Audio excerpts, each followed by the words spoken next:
Bismillahirrahmanirrahim. Assalamualaikum warahmatullahi wabarakatuh.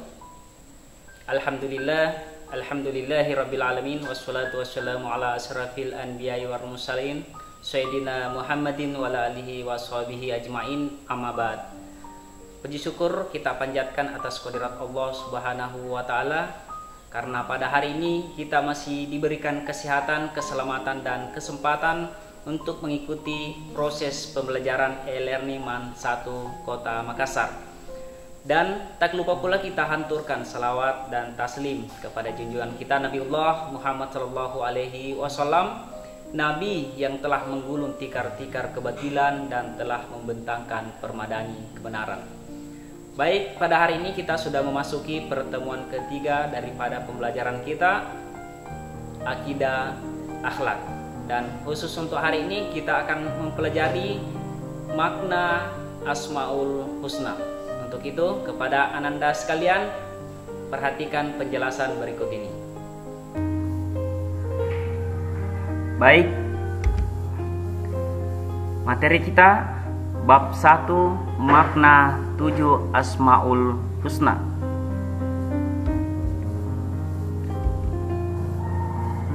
Untuk pertemuan hari ini kita akan membahas yang pertama, Al-Ghaffar.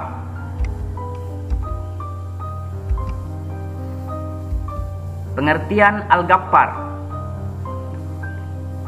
dalam bahasa Arab, ghafara, taktia, dan sitr, yaitu menutupi atau merahasiakan.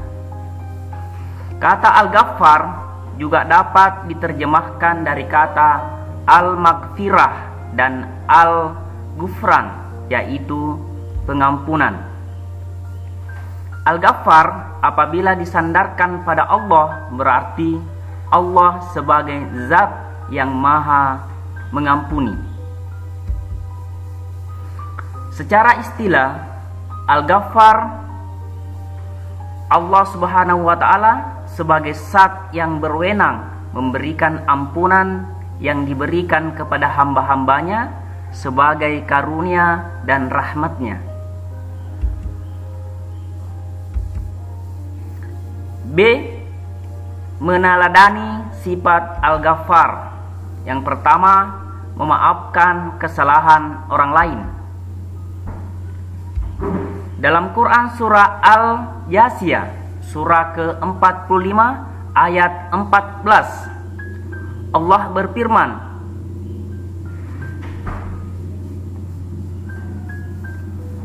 Qul lilladzina amanu yaghfiru lilladzina la yarjuna ayyamallahi liyajziya qauman bima kanu yaksibun.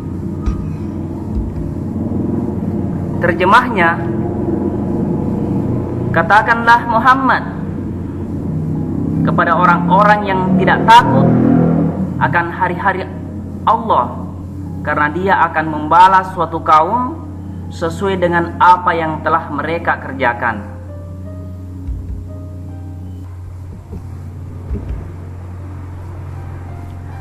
Dua, menetralkan perasaan dendam. Sesungguhnya sifat dendam sangat membahayakan kehidupan setiap hamba, karena sifat tersebut akan mengakibatkan kehancuran dan kehinaan harkat dan martabat kehidupan setiap hamba.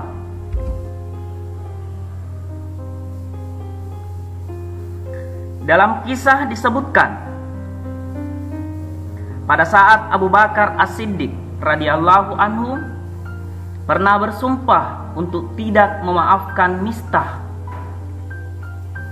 Siapakah itu Mistah? Orang yang menyebarkan fitnah kepada Aisyah putrinya. Mistah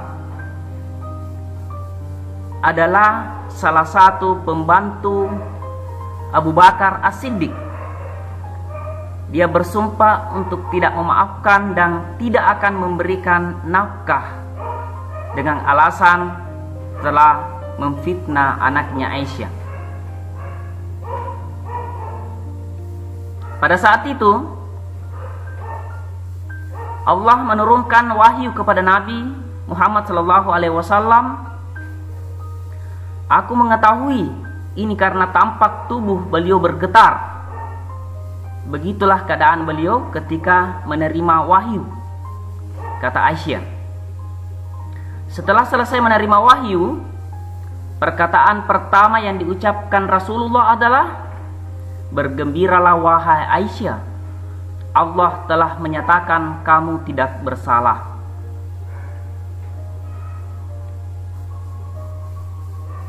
Selanjutnya, Allah Subhanahu wa ta'ala menurunkan perintah kepada orang-orang mukmin untuk memberi maaf dan berlapang dada kepadanya.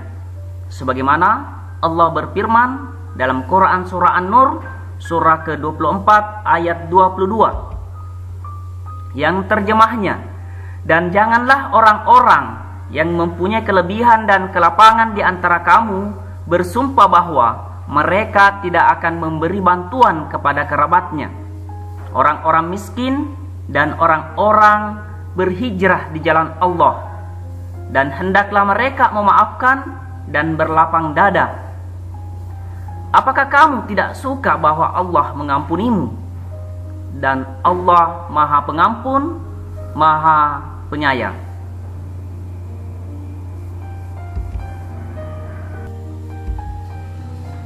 Yang ketiga, mengingat kebaikan orang. Sesungguhnya sikap memaafkan kesalahan orang lain bukanlah perbuatan yang mudah. Oleh karena itu, harus sering dilatih dan dipraktikkan dalam kehidupan sehari-hari agar menjadi kebiasaan.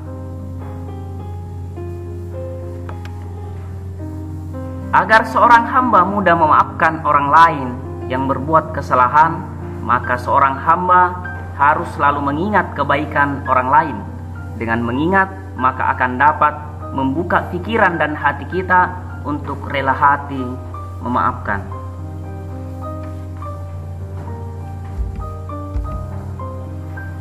Kesimpulan daripada materi ini, yang pertama, memaafkan adalah sebuah kebaikan.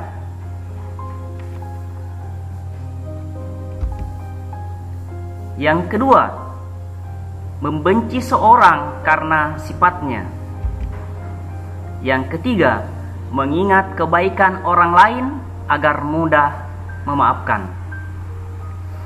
Ananda sekalian, memaafkan memang bukanlah hal yang gampang. Tetapi kita harus menyadari bahwa kebaikan salah satunya adalah memaafkan kesalahan orang lain. Jika kita ingin membenci, silakan. Tetapi jangan benci orangnya, tetapi bencilah sifatnya. Karena kenapa? Setiap orang pernah berbuat salah, setiap orang pernah berbuat kehilapan. Tetapi setiap orang pula bisa menyadari itu salah dan kemudian dia berubah lebih baik.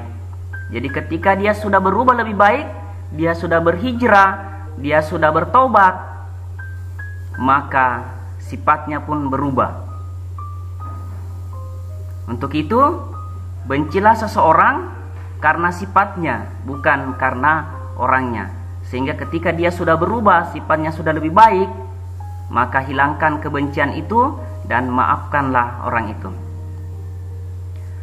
Salah satu cara yang paling baik dan efektif untuk bisa memaafkan orang lain adalah mengingat kebaikannya. Karena seburuk-buruk bagaimanapun orang lain, saya yakin pasti ada kebaikannya.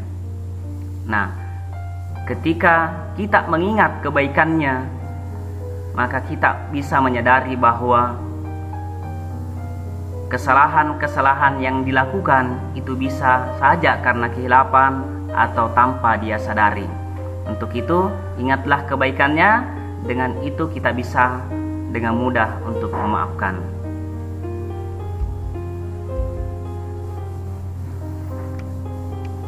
Ananda, bisa menguasai materi ini dengan banyak membaca buku, dan ini adalah sumbernya, Menjaga Akidah dan Akhlak untuk kelas 12 Madrasah Aliyah, penulis Roli Abdul Rahman dan M. Khamsah.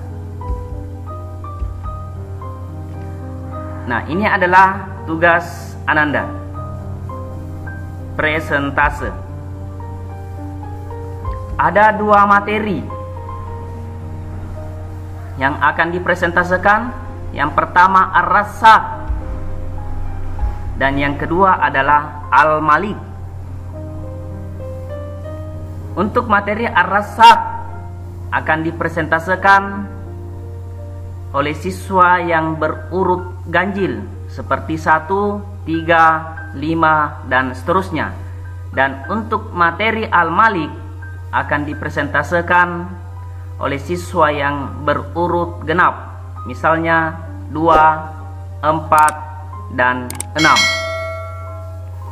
Silakan dicari materinya, dipahami, dikuasai dan presentasikan dalam bentuk video. Jadi silakan videokan presentasenya.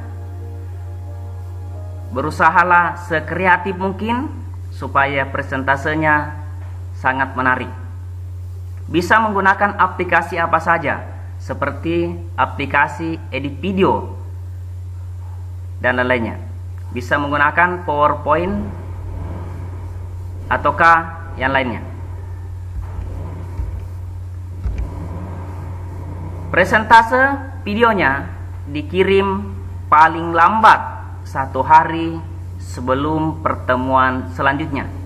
Jika ada hal yang kurang jelas dan perlu didiskusikan, kita bisa bahas bersama di grup WA kelasnya masing-masing.